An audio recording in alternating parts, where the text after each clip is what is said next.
கேள்வி பார்வையாளருக்கு வணக்கம். இந்த நேர்காணலில் நாம் சந்திக்க இருக்கும் சிறப்பு விருந்தினர் தமிழ் புலிகள் கட்சியின் மாநில செய்தி தொடர்பாளர் முத்துக்குமார் சார். வணக்கம். வணக்கம். தமிழ்நாட்டிலே கடந்த ஒரு வாரமாக எஸ்ஐஆர் பேசு பொருளானாவும் அந்த கோயம்புத்தூர் அந்த விமான நிலைய அருகிலே பெண் கூட்டுப்பாலியல் செய்த சம்பவம் தற்போது பேசு பொருளாக இருக்கிறது. குறிப்பாக எதிர்கட்சிகளான அதிமுக, பாஜக, புதுசாக துவங்கப்பட்ட தாவேக உள்ளிட்ட பல்வேறு கட்சிகள் கூட போராட்டம் பண்ணியிருக்காங்க. சம்பவ இடத்திற்கு எம்எல்ஏ வானதி சீனிவாசன் கூட நேரடியாக களத்துக்கு சென்றிருக்காங்க. 24 மணி நேரத்தில் காவல்துறை குற்றவாளிகள் கைது செய்யப்பட்டிருக்காங்க. 7 தனிப்படை அமைத்திருந்தாலும் உடனே குற்றவாளிகளை கைது பண்ணியிருந்தாலும் தமிழ்நாடு அரசு சரியில்லை, பெண்களுக்கு பாதுகாப்பு இல்லைன்னு சொல்லிட்டு எதிர்கட்சிகள்லாம் குற்றம் சாட்டுறாங்க. எப்படி சார் பார்க்குறீங்க? அதாவது இது மாதிரி சம்பவங்கள் பார்த்தீங்கன்னா தமிழ்நாட்டு அளவில் பார்க்கும்போது தமிழ்நாட்டில் ஓரளவு குறைவு தான். இது நடக்கக்கூடாத சம்பவம். ஓகே. ஆனால் தமிழ்நாட்டில் குறைவு தான். 2022 என்சிஆர்பின்னு சொல்லி ஒரு நிறுவனம் பாலியல் வன்கொடுமை இந்தியாவில் எவ்வளோ நடக்குதுன்னு பார்க்கும்போது 90 பாலியல் வன்முறைகள் வழக்கு பதிவாயிருக்கு. ஓகே. அப்போ அந்த அடிப்படையில் பார்க்கும்போது தமிழ்நாட்டில் பார்த்தீங்கன்னா இது குறைவாக இருந்தாலும் இது போன்ற சம்பவங்கள் நடக்கக்கூடாது அப்படிங்கிறது தான் நம்முடைய நோக்கம். அதே சமயத்தில் பார்த்தீங்கன்னா இப்போ பார்த்தீங்கன்னா கோவையில் அந்த விமான நிலையத்துக்கு பின்புறம் பார்த்தீங்கன்னா இப்படி ஒரு சம்பவம் நடந்திருக்கு. இதுக்கு பின்னணியில் பார்த்தீங்கன்னா 3 நபர்கள் சேர்ந்து தான் அவருடைய காதலரை கடுமையாக தாக்கி அவரோட கதவு திறக்காத போது அவருடைய அருவாளால் கண்ணாடியை உடைத்து மிக கொடூரமாக தாக்குதல் செய்திருக்காங்க. அதில் 2 பேர் சகோதரர்கள், சிவகங்கை மாவட்டத்தை சேர்ந்தவர், ஒருத்தர் மதுரையை சேர்ந்தவர், 3 பேர் மதுரையை சேர்ந்தவர். 2 பேரும் அண்ணன் தம்பிகள். அதாவது 2 அண்ணன் தம்பிகள் சகோதரர்கள் உடன்பிறந்தவர்கள் பார்த்தீங்கன்னா இந்த கூட்டு பாலியல் பலாத்காரத்தில் ஈடுபடக்கூடிய அளவுக்கு சைக்கோக்களாக இருக்கிறாங்க. ஓகே. அப்போ இவர்கள் மட்டும் இல்லை, இது போன்ற சம்பவத்தில் ஈடுபடக்கூடியவர்களுக்கு பார்த்தீங்கன்னா குறிப்பாக என்ன தேவைன்னா, பொதுவாக இந்தியா பார்த்தீங்கன்னா ஒரு பெரும்பான்மையாக காட்டு மிராண்டிகள் வாழக்கூடிய ஒரு நாடு தான் இந்தியா. அப்படிதான் சொல்ல முடியும். ஏன்னா இங்கே மைண்ட் செட்டப்பை என்ன இருக்குன்னா, பெண்களை, அதாவது ஒரு சிலருக்கு இந்த ஜாதியில் பிறந்தால் அவர் இழிவானவர் என்கிற ஒரு பார்வை, இந்த கறி சாப்பிட்டால் ஒரு இழிவானவர் என்கிற பார்வை, இப்படி ஒரு மைண்ட் செட்டப் இங்கே இருக்குது. அது மாதிரி பெண்களை பார்த்தா ஒரு பாலியல் இச்சையில் ஈடுபடக்கூடிய ஒரு போக்கு இருக்கக்கூடிய ஒரு நபர்களும் சில காட்டு மிராண்டிகளும் இருக்கிறாங்க. அந்த பட்டியலில் வரக்கூடிய தான் அந்த 3 நபர்களும். ஏன்னா கொஞ்சம் கூட ஈவு இறக்கமற்று மிக மோசமாக அந்த கூட இருந்த தன்னுடைய அந்த காதலரை தாக்கி கொடூரமாக கிட்டத்தட்ட ஒரு ரொம்ப தூரமாக இழுத்துட்டு போய் ஒரு செவரெல்லாம் தாண்டி கொண்டு போய் அந்த கொடூர சம்பவத்தில் ஈடுபட்டிருக்காங்க. இது பார்த்தீங்கன்னா இந்த 3 நபர்கள் மட்டும் இல்லை, பொதுவாக பார்த்தீங்கன்னா நம்ம ஏற்கனவே சொன்னதுபடி ஒரு மைண்ட் செட்டப் இருக்குன்னு சொன்னோம்ல. இந்தியாவில் ஒரு காட்டு மிராண்டிகள் பெரும்பான்மையாக ஏதோ ஒரு வகையில் காட்டு மிராண்டிகளாக இருக்குது. இந்தியாவில் இருக்கக்கூடிய பலரும் ஏதோ ஒரு வகையில் காட்டு மிராண்டிகளாக இருக்கிறாங்க அப்படிங்கிறது தான் நம்மளுடைய குற்றச்சாட்டு. ஏன்னா இந்தியாவுடைய செட்டப் அப்படி தான் இருக்குது. இந்தியாவுடைய அந்த கட்டமைப்பு எல்லாமே ஜாதி, மதம், லுட்டுருசுக்கு இந்த மாதிரி நிறையா சிக்கல்கள் இருக்கக்கூடிய ஒரு நாடாக தான் இந்தியா இருக்குது. முதல்ல இவர்களுக்கு என்ன பயிற்சி தேவைன்னா, இங்கே பார்த்தீங்கன்னா இந்த ஒரு மனிதனுக்கு மனிதன் வேற்றுமை பார்க்கக்கூடாது, பெண்களை இழிவாக பார்க்கக்கூடாது, அடிமையாக பார்க்கக்கூடாது. அதே சமயத்தில் இந்த விளம்பர நிறுவனங்கள் இருக்கு இல்லையா, ஒரு கைலி விளம்பரத்தில் கூட பார்த்தீங்கன்னா அவர் கட்டுற கைலி அவ்வளோ சுகமாக இருக்கான். அந்த கைலியை பார்த்தீங்கன்னா அப்படி கட்டும்போது ஒரு பெண்ணை அணைக்கிற மாதிரி ஒரு சுகமாக இருக்குது அப்படிங்கிற மாதிரி விளம்பரங்கள். இதெல்லாம் பெண்களை இழிவுபடுத்தக்கூடிய வெட்ட வெளிச்சமாக காட்டக்கூடிய விளம்பரம். இதற்கெல்லாம் எந்த விதமான பெண் அமைப்போ அல்லது முற்போக்கியங்களோ எதிர்ப்பு கொடுப்பதில்லை.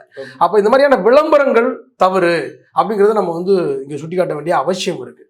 அதே சமயத்தில் பார்த்தீங்கன்னா இந்த மாதிரி சம்பவங்கள் ஈடுபடக்கூடியவர்கள் பார்த்தீங்கன்னா இப்போ குறிப்பாக நம்ம இதெல்லாம் பேசிதான் ஆகணும். ஏன்னா இந்திய கட்டமைப்பு எப்படி வடிவமைக்கப்பட்டிருக்குன்னா, ஒரு குறிப்பிட்ட சமூகத்திற்கு, குறிப்பாக பிராமணர்களுக்கு மட்டுமே அனைத்தும் கிடைக்கக்கூடிய ஒரு வாய்ப்பு நீண்ட காலமாகவே இருக்குது. இல்லை, இதோட அதை சொல்ல வரோம். அதுக்கு தான் நம்ம சொல்ல வரோம். ஒரு ரொம்ப நீண்ட காலமாகவே இருக்குது. இப்போ இது போன்ற கூட்டு பாலியல் பலாத்காரத்தில் அவர்கள் ஈடுபடுகிறார்களா, பிராமணர்கள் ஈடுபடுறாங்க வாய்ப்புகள் குறைவு. அவர்கள் இந்த மாதிரியான சம்பவங்கள் ஈடுபடுறதில்லை. ஏன்? இந்த குடிப்பழக்கங்கள், அதாவது அதிகமான குடிப்பழக்கங்கள், ரோட்டில் குடிச்சிட்டு அலப்பறம் பண்ணுறது, இந்த மாதிரியான வேலைகள் எல்லாம் அவங்க செய்கிறாங்களான்னா செய்கிறதில்ல. என்ன காரணம் அப்படின்றத நீங்கள் இதுக்கு சம்மந்தம் இருக்கான்னு நீங்கள் கேட்குறீங்க. இருக்குது. ஏன் இந்த மாதிரி, அதாவது இது பார்த்தீங்கன்னா மிஞ்சி போனால் பிசி, ஓபிசி, எஸ்சி, எஸ்டி இந்த மாதிரி இளைஞர்கள் ஒரு டீம் உருவாக்குறாங்க. இப்படி இந்த மாதிரியான சம்பவங்கள் ஈடுபடுறாங்க. அப்போ இவர்களுக்கு இங்கே எல்லாமே கிடச்சிருச்சு. கல்வியிலேருந்து, வேலை வாய்ப்புலேருந்து, அவர்களுக்கு வீடு வசதி உட்பட எல்லாமே கிடச்சிருது. இவர்களுக்கு கல்வியே மறுக்கப்பட்டிருக்கு, கல்வி மறுக்கப்பட்டிருக்கு, வேலைவாய்ப்புகள் மறுக்கப்பட்டிருக்கு. நிறைய அவர்களுக்கு வந்து பார்த்தீங்கன்னா அவர்கள் வந்து கல்வியிலிருந்து அப்புறப்படுத்தப்பட்டவர்களாக இருக்காங்க. இவங்களாம் இவர்களால் அப்புறப்படுத்தப்பட்டவர்களாக இருக்காங்க. அதுக்காக பிராமணர்கள் தவறே செய்ய மாட்டாங்கன்னு சொல்ல முடியாது. தேவநாதன் போன்ற பிராமணர் கோயிலுக்குள்ளேயே வந்து பார்த்தீங்கன்னா ஒரு பெண்களை வந்து இதே மாதிரியான பாலியல் சண்டையில் ஈடுபட்டார். தங்கத்தை கோயிலுக்குள்ள பின்பகுதியை சுரண்டி எடுத்துருவாங்க, கோயிலுக்குள்ள இருக்கக்கூடிய நகைகளை திருடுவாங்க, திருட்டில் ஈடுபடுவாங்க, இது மாதிரியான சம்பவங்கள் ஈடுபடுவாங்க. அவர்களுக்கு வந்து அதீத ஆசையின் காரணத்தினால் அவர்கள் அதில் ஈடுபடுறாங்க. அதீத ஆசையின் காரணம், பேராசையின் காரணமாக. ஆனால் இவர்கள் கல்வி மறுக்கப்பட்டு புறக்கணிக்கப்பட்டு இவர்கள் வந்து பார்த்தீங்கன்னா மது போதைக்கு அடிமையாக்கப்பட்டு உள்ளிட்ட பல்வேறு சிக்கல்களில் இவர்களுக்கு வந்து இப்படிப்பட்ட ஒரு மனநிலை ஏற்பட்டிருக்கு. இவர்களுக்கு பொருளாதார ரீதியாக பின்தங்கி அவர்கள் வந்து இப்படியெல்லாம் ஓரங்கட்டு ஒதுக்கப்பட்டிருக்கிறார்கள். இதுக்கு என்ன காரணம்? இந்த இந்துத்துவ கட்டமைப்பு தான் காரணம். இந்த இந்துத்துவ கட்டமைப்பு தான் காரணம். அப்ப இந்த இந்துத்துவ கட்டமைப்பை நீங்க சிதைக்காமல், இந்த இந்து மத கோட்பாட்டை சிதைக்காமல், இந்த ஜாதி மத கோட்பாட்டை சிதைக்காமல், இங்க எல்லோருக்கும் கல்வி, வேலை வாய்ப்பு, சுகாதாரம் உள்ளிட்ட பல்வேறு விஷயங்கள், இன்னும் சொல்லணும்னா பாலியல் கல்வியை நம்ம கற்றுக் கொடுக்க வேண்டியது. இளம் பருவத்திலேயே உங்களுக்கு பாலியல் கல்வியை கற்றுக் கொடுக்க வேண்டியது எல்லோருக்குமே. எல்லா பொதுவாக ஆண்கள் பெண்கள் இருவர்களுக்குமே, ஆண்களுக்கு மட்டுமல்ல பெண்களுக்கு மட்டுமல்ல. இப்போ வந்து பார்த்தீங்கன்னா நிறைய பேர் வந்து புதுசாக சொல்லுவான், இந்நேரம் இரவு நேரத்தில் அங்கே போகிறாங்க வைக்கிறாங்க அப்படின்ற மாதிரியான விஷயம். இது பெண்கள் வந்து சகஜமாக ஒரு பொது இடத்துல கூட பழக முடியாத ஒரு பெண், ஒரு ஆண் பெண், ஒரு காதலர்கள் பொது இடத்துல கூட பழகினா கூட இங்கே வித்தியாசமாக பார்க்குற மாதிரியான ஒரு மனநிலை, அதான் நல்ல ஒரு மைண்ட் செட்டப் இங்கே வந்து ஒரு சகஜமாக பார்க்கக்கூடிய ஒரு மனநிலை இல்லை. அப்போ அப்படி இல்லாத சூழ்நிலையில் தான் இந்த ரெண்டு பேரும் என்ன செய்கிறாங்கன்னா கொஞ்சம் தனிமையாக ரெண்டு பேசுவோம் அப்படிங்கிற அடிப்படையில் அவங்க அங்கே போகிறாங்க. அப்படி போகும்போது அப்படி போனதுனால இப்படி ஒரு நிலைமை ஏற்படலாமா? அப்படி போய் ஒருவேளை அப்படி போனா கூட இரவுல கூட ஒரு பெண் தனிமையா போறதுக்கான ஒரு சூழல் தான் இங்க இருக்கணும். அப்படிப்பட்ட சூழல் இல்லாத காரணம், அப்படிப்பட்ட மைண்ட் செட்டப் இருக்கிறதுக்கு காரணம் என்ன அப்படிங்கிறதெல்லாம் நம்ம தொடர்ச்சியா ரொம்ப ஆய்வு பண்ண வேண்டியது இருக்கு. இந்த இந்து மத கோட்பாடு உருவாக்கி வைத்திருக்கக்கூடிய இந்த அனைத்தையுமே நம்ம தகர்க்காமல் இது வந்து தீர்வாகாது. இன்னைக்கு வந்து இந்த பிரச்சனை நடந்துருச்சு, உடனே வந்து இது ஆளுங்கட்சியா இருக்கக்கூடிய திமுக மீது எப்படி பழி போடலாம்னு பாஜகவும் குறிப்பா தாவேகாவும் அதிமுகவும் வந்து உடனே ஆர்ப்பாட்டத்தை அறிவிக்கிறது. ஆர்ப்பாட்டத்தை அறிவிக்கும் மூலமா ஆர்ப்பாட்டமே பண்ணிருக்கல, ஆர்ப்பாட்டம் அறிவிக்கிறது அல்லது திமுகக்கு எதிரான ஒரு மனநிலையை மாற்றுறது இருக்குல்ல, இது சமூகத்துக்குள்ள அப்படி இருக்கு. இப்படி சம்பவம் இருக்கு. இந்த சமூகத்தை மாற்றுவதற்கு என்ன வழி? இந்த சமூக சூழல் இப்படி இருக்க, அப்ப இவர்களுக்கு இவர்கள் கல்வி மறுக்கப்பட்டிருக்கு. ரெண்டு காலமா கல்வி மறுக்கப்பட்டிருக்கு. அதுக்காக இதை நியாயப்படுத்த நம்ம விரும்பல. இந்த மனநிலை தவறுன்னு சொல்றோம். இவர்கள் வந்து இப்ப இன்னைக்கு காவல்துறை வந்து சுட்டு பிடிச்சிருக்காங்க. சுட்டு பிடித்தது நம்ம தவறுன்னு சொல்ல முடியாது. ஏன்னா இது சமூகத்துல பெரும்பான்மையாக அது வந்து இப்போ கோபம் இருக்கு. ஆனா இதனுடைய அடிப்படை காரணத்தையும் நம்ம பார்க்க வேண்டியது. எப்பயுமே பேசிக் ஃபேக்ட் என்னன்னு பார்க்கணும். அதான் ரொம்ப அடிப்படை உண்மை என்னன்னு பார்க்கணும். அடிப்படையில இருந்து நம்ம பார்க்கும்போது இந்த இந்து மத கட்டமைப்பு உருவாக்கி வைத்திருக்கக்கூடிய ஒரு மோசமான சூழல்ல இருந்து நம்ம அதை பார்க்கும்போது இது வந்து இப்படிப்பட்ட சூழல், இந்த மாதிரி நபர்கள் இப்படி ஒரு சம்பவத்தில் ஈடுபடும் போது இதையெல்லாம் பேச வேண்டிய தேவையும் அவசியமும் இருக்கிறதுனால நம்ம இன்னைக்கு பேசுறோம்.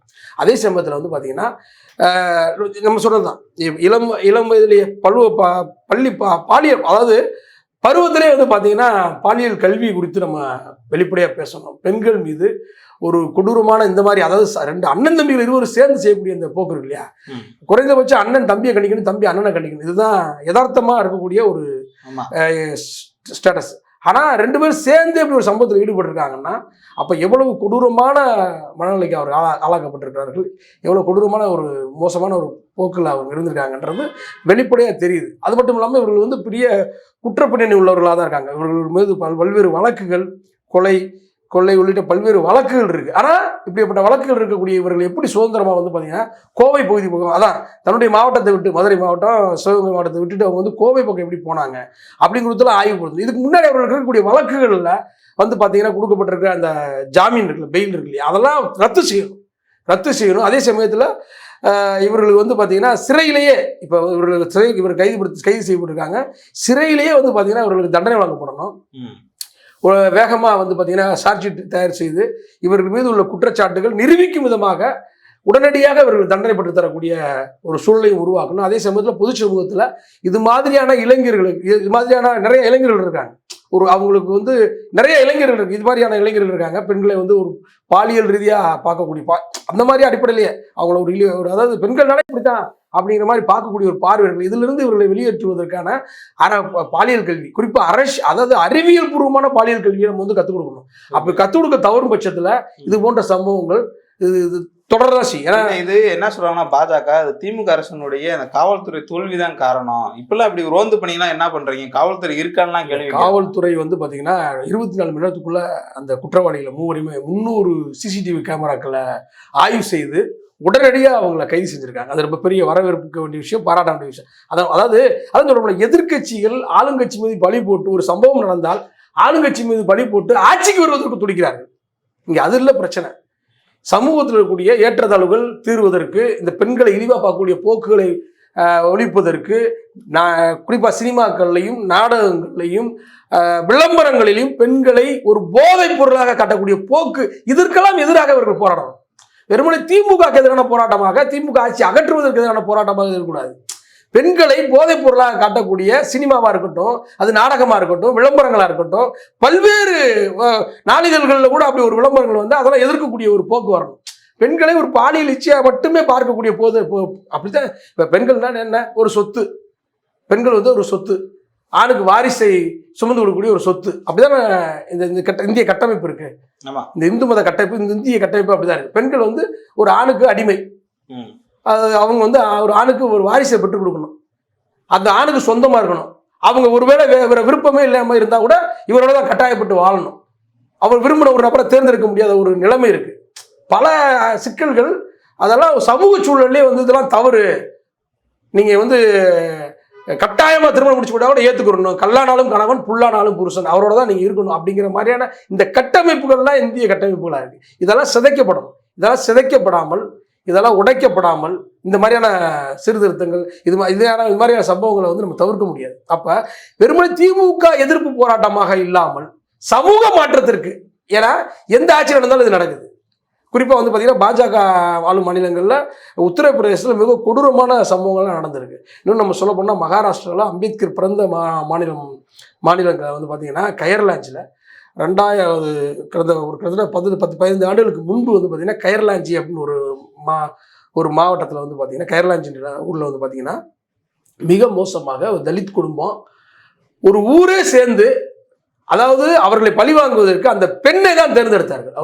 அவர் போட் மாங்கே அப்படின்னு ஒரு பட்டியல் சமூகத்தை சேர்ந்தவர். அவருடைய பொண்ணை, அவருடைய மனைவியை கூட்டு ஊரே பாலியல் பலாத்காரம் பண்ணாங்க. ஊர் தெரு முன்னாடி ஊர் முன்னில் செஞ்சாங்க. இதெல்லாம் நடந்தது. இதெல்லாம் கதையல்ல, நடந்த சம்பவம். ஊரே சேர்ந்து பாலியல், ஆணும் பெண்ணும் வேடிக்கை பார்த்துருக்காங்க. பல இளைஞர்கள் அந்த பெண்ணை சீரழிச்சிருக்காங்க, அந்த பிறப்புறுப்பை சிதைச்சிருக்காங்க. இதெல்லாம் இந்தியாவில் தான் நடக்குது. எந்த அடிப்படையில் நடந்ததுன்னா, ஒரு பெண் பட்டியல் சாதி, ஜாதி தான், ஜாதி பார்வை. அது உயர் சாதியில் பிறந்தாலும் பெண் என்றால் பெண்களை பட்டியல் சாதியை போல தான் பெண்களை பார்க்குறாங்க. அது உயர் சாதி பெண்ணாக இருந்தாலும் சரி, அது எந்த சமூக பெண்ணாக இருந்தாலும் பெண்களையும் கிட்டத்தட்ட பட்டியல் சாதி மக்களை போல தான் அவர்கள் இங்கே கூடிய பெரும்பான்மை ஆண்கள் வந்து பார்த்தீங்கன்னா அணுகுறாங்க. அந்த அணுகுறதுல இருந்து தான் இந்த சிக்கல்கள் நீடிக்குது. இல்ல பாஜக ஆளுன்ற மாநிலங்கள்ல இந்த மாதிரியான சம்பவம் நிறைய நடக்குது. தமிழ்நாட்டுல நடந்தா அது பெண்கள் திமுக ஆட்சிக்காரர்கள். உத்தரப்பிரதேசத்துல மிக மோசமா நடந்துகிட்டு இருக்கு, தொடர்ச்சியா நடந்துகிட்டு இருக்கு. நம்ம உத்தரப்பிரதேசத்தை சொல்ல முடியும், குஜராத் சொல்ல முடியும், கர்நாடகா பக்கத்தில் இருக்க கர்நாடகா பாஜக கடந்த ஆட்சியிலாம் சொல்ல முடியும். பல இதை உதாரணங்கள் நம்ம சொல்ல முடியும். நம்ம என்ன கேட்குறோம்னா, இது திமுகவோ அல்லது பாஜகவோ அல்லது அதிமுகவோ அல்லது ஒரு கட்சி ஆட்சிக்கு கீழ் நடக்கக்கூடிய பிரச்சனை அல்ல. சமூக மாற்றம் தேவை. அதான் சொல்றோம்ல, பாலியல் கல்வி குறித்து நம்ம விழிப்புணர்வு தேவை. இளைஞர்களுக்கும் தேவை, மாணவிகளுக்கும் தேவை. மாணவர்கள் இருவருக்குமே வந்து பார்த்தீங்கன்னா இளம் வகுப்புல இருந்து அதை வந்து நம்ம கற்றுக் கொடுக்கணும். அப்படி கற்றுக் கொடுக்கும்போது மட்டும்தான் இதிலிருந்து நம்ம வந்து ஒரு மாற்றம் ஏற்பட முடியும். பெண்களை ஒரு போதைப் பொருளாக காட்டக்கூடிய அத்தனை காட்சிகளையும் நம்ம ரத்து செய்யணும். அப்படிப்பட்ட காட்சி அமைப்புகளே வந்து பார்த்தீங்கன்னா இருக்கக்கூடாத ஒரு நிலையை நம்ம உருவாக்கணும். அப்படி இல்லாமல் இது போன்ற சம்பவங்கள் நம்ம தடுக்க முடியாது. அதான் சொல்றோம்ல, வெறுமனே திமுக எதிரான ஒரு மனநிலை உருவாக்குறது அல்லது ஆட்சி மாற்றம் ஏற்படுத்துவதற்காக செய்யக்கூடிய பாஜக, அதிமுக, தாவேகா போன்ற அடி முட்டாள்தனமான செயல்பாடுகள் எல்லாம் நம்ம உண்மையை கண்டிக்கிறோம். நீங்க சமூக மாற்றத்துக்கு உழைக்கணும். சமூக மாற்றம் எப்படா இது மாதிரி சம்பவங்கள் நடக்கும்? உடனே திமுக மீது குறை சொல்லலாம், திமுக காவல்துறை மீது குறை சொல்லலாம், உடனே ஸ்பாட்டுக்கு போய் அங்க போய் நின்றுக்கிட்டு அந்த ஊடகங்களுக்கு முன்னாடி பேட்டி கொடுக்கலாம். இது இல்லை பிரச்சனை. சமூக மாற்றம் தேவை. இங்க இருக்கக்கூடிய இந்த இந்துத்துவ பண்பாடு இருக்கு, இந்துத்துவ பண்பாடுன்னு சொல்லி ஒரு திணிக்கப்பட்ட ஒரு பண்பாடு இருக்கு. பொது உடைமை சமூகங்கள் இப்படிலாம் இல்லை. அப்படி இல்லாத ஒரு இங்க திணிக்கப்பட்ட ஒரு அந்த அந்த அத்தனை திட்டங்களையும், அத்தனை சதி திட்டங்களையும், அது சதிதான், மக்கள் மீது திணிக்கப்பட்டதுதான். பெண்கள் அடிமை என்பது திணிக்கப்பட்டதுதான். பெண்கள் ஒரு போதைப் பொருள் என்பது திணிக்கப்பட்டது. இந்த திணிப்பை எல்லாம் நம்ம உடைச்சி எறியாமல் இது போன்ற சம்பவங்கள் வந்து நடக்கதான் செய்த நம்ம மாற்றம் இது குறித்தான மாற்றங்கள் குறித்து நம்ம விவாதிக்க வேண்டியது இருக்கு, கலந்துரையாட வேண்டியது இருக்கு. மாணவர்களிடம் பள்ளிகளிலும் கல்லூரிகளிலும் சமூக ஊடகங்களிலும் மெயின்ஸ்ட்ரீம் மீடியாக்கள் உள்ளிட்ட பல்வேறு இடங்களிலையும் வந்து பார்த்தீங்கன்னா இது விவாதிக்கப்பட வேண்டிய விஷயமா இருக்கணும். பெண்களை ஒரு போதைப் பொருளாக பயன்படுத்தக்கூடாது, பெண்களை ஒரு போதைப் பொருளாகவே காட்டக்கூடாது. அப்படி காட்டுவதனுடைய விளைவு தான் இது போன்ற சம்பவங்கள் என்பதெல்லாம் நம்ம விவாதமாக கொண்டு போய் சேர்க்காமல், இந்த விவாதத்தை ஒரு அறிவியல் பூர்வமாக நம்ம நடத்தாமல் இதெல்லாம் மாற்ற முடியாது. இதுல கூடுதலா பார்த்தோம்னா எஸ்ஐஆர் தமிழ்நாட்டில் தொடங்க இருக்காங்க. அதை எதிர்த்து திமுக உள்ளிட்ட கூட்டணி கட்சிகள்லாம் போராட்டம் வழக்கெல்லாம் தொடங்குகின்ற சூழல்ல அதை மடைமாற்றுறதுக்காக தான் பாஜக இந்த மாதிரி ஒரு திட்டம் போட்டிருக்காங்க. ஸ்கெட்ச் போட்டு தான் அந்த வேலையை பார்க்குறாங்கன்னு சொல்றாங்க. இல்லை, பாஜக அந்த எஸ்ஐஆரை நடைமுறைப்படுத்திடுவாங்க. அந்த வேலையெல்லாம் தொடங்கிட்டாங்க. இப்போ திருச்சியில் தொடங்கிட்டாங்க, மதுரையில் உள்ளிட்ட பல்வேறு ஊர்களில் தொடங்கிட்டாங்க. அவங்க வந்து உச்சநீதிமன்றத்தில் நீங்கள் வழக்கு போட்டாலும் சரி, இப்போ உச்சநீதிமன்ற நீதிபதியே இன்றைக்கி என்ன சொல்லியிருக்காருன்னா, பெரும்பான்மை அரசு, ஒன்றிய அரசு வந்து பார்த்தீங்கன்னா என்கிட்ட வந்து வழக்குகளை வந்து கொடுக்குறது இல்லை அப்படின்னு அவரே இன்னைக்கு முறையிட்டு இருக்காரு. என்னன்னா, அவர் ஒரு நேர்மையாக விசாரிக்கிறாருன்றதுனால அவர்கிட்ட கொடுக்காம அவர்களுக்கு தேவையான சாதகமான நபர்கிட்ட கொடுத்து இதெல்லாம் அவங்க நடைமுறைப்படுத்திடுவாங்க. எஸ்ஐஆர்லாம் நடைமுறைப்படுத்திடுவாங்க. தமிழ்நாடு மட்டும் இல்லை, பல்வேறு மாநிலங்களை நடைமுறைப்படுத்திடுவாங்க. அதெல்லாம் செஞ்சுவாங்க. ஆனால் மடைமாற்றுறாங்களான்னா மடைமாற்றுறாங்க. அவங்க வந்து பார்த்தீங்கன்னா தொடர்ச்சியாக மடைமாற்றுவது அல்லது ஏதாவது ஒரு காரணங்களை சொல்லி, நொண்டி சாக்குகளை சொல்லி இங்கே ஆட்சியை இந்த திமுக ஆட்சியோ அல்லது இந்த மாநிலங்களில் இருக்கக்கூடிய ஆட்சியை அகற்றிவிட்டு அவர்களுடைய ஆட்சியை வர வைப்பதற்கு பல்வேறு தில்லு முள்ளு சதி திட்டங்களில் இதுதான் அவருடைய வரலாறு. அதனால இதுலேயும் அவர்கள் அந்த மாதிரியான அரசியல் அவர்களுக்கு கையாளுவதற்கான வாய்ப்பு இருக்கு. நம்ம என்ன சொல்ல வரோம்னா, இது வெறுமனே இந்த கோவை சம்பவத்தை மட்டும் பேச வேண்டியதில்லை. கடந்த 2022 NCRB கொடுத்த அந்த ஆய்வறிக்கையின்படி 90க்கும் மேற்பட்ட பெண்கள் இந்தியா முழுவதும் பார்த்தீங்கன்னா ஒரு நாளில் 90க்கும் மேற்பட்ட பெண்கள் பாலியல் வன்கொடுமைக்கு ஆளாக்கப்படுறாங்க. இந்த புகார்கள் வருது. அப்போ இதையெல்லாம் ஒழிப்பதற்கு என்ன வழி? இந்தியா முழுமைக்கும், தமிழ்நாடு மட்டும் இல்லை, கோவை மாவட்டம் மட்டும் இல்லை, இந்தியா முழுமைக்கும் இது மாறுவதற்கு என்ன வழி? அதை பாஜக சொல்வதற்கு யோக்கியதே கிடையாது. ஏன்னா பாஜக பெண் அடிமைத்தனத்தை விரும்புது. பெண்களை வந்து அடிமையாக தான் வச்சுக்கணுங்கிறத பாஜகவும் RSSும் எல்லா மத நிறுவனங்களும் அதை தான் விரும்புது. அதெல்லாம் உடைக்கணும்னு சொன்னால் சீர்திருத்த ரீதியாக பெரியார் அவர்கள் சொன்னது போல இங்கே பெண்களுக்கு சுதந்திரமான கல்வி வேணும். பெண்கள் அவர்களுடைய அவர்களே தேர்ந்தெடுக்கக்கூடிய அந்த சுதந்திரம்லாம் எல்லாமே வேணும். பெரியார் பெண் ஏன் அடிமையானா அப்படிங்கிற புத்தகத்தை கூட வந்து பார்த்தீங்கன்னா பாடத்திட்டங்களில் சேர்க்கணும். பல விஷயங்கள் இங்கே வந்து நம்ம விவாதிக்கப்பட வேண்டியது இருக்குது. அப்படி விவாதிக்கப்படாமல் வெறுமனே திமுக எதிர்ப்பாக காட்டுற இந்த கட்சிகளை தமிழ்நாட்டு மக்கள் குறிப்பாக புறக்கணிக்கணும்.